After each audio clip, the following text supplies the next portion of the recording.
Раководството на Усија тврди дека не го загадува воздухот кој го дишат скопјани. Граѓанскиот сектор бара јавно достапни податоци од мерењата и независна акредитирана лабораторија, а експертите предупредуваат дека дислокацијата ќе биде скап и долготраен процес кој нема да го реши проблемот со загадувањето на воздухот во Скопје.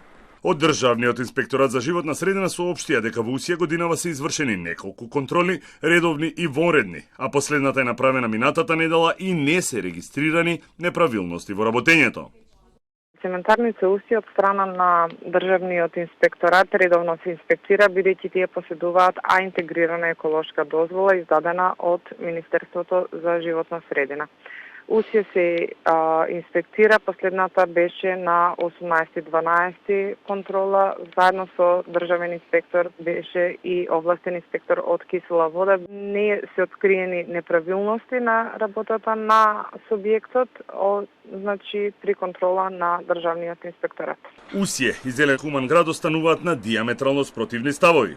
Единствен доказ, реален, мерлив, дали вие загадувате или не, може да биде тоа што се мери директно од вашите емисиски точки, според вашата интегрирана дозвола и понатаму да се 24 часа, 7 дена во неделата, континуирано јавно да се споделува со јавноста.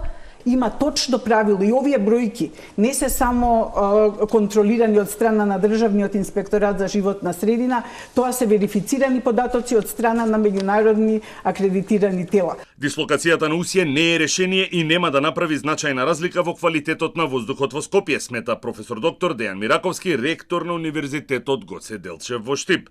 Според Мираковски потребен е потврст и решителен пристап, како со примерот во Краков, Полска, заедно со краткорочни, среднорочни и долгорочни стратегии. Ако изгласал градот, нема многу дискусија околу таа тема, тоа е право на градот и ја не сметам дека тоа ќе го реши глобално проблемот со аерозагадувањето во градот Скопје.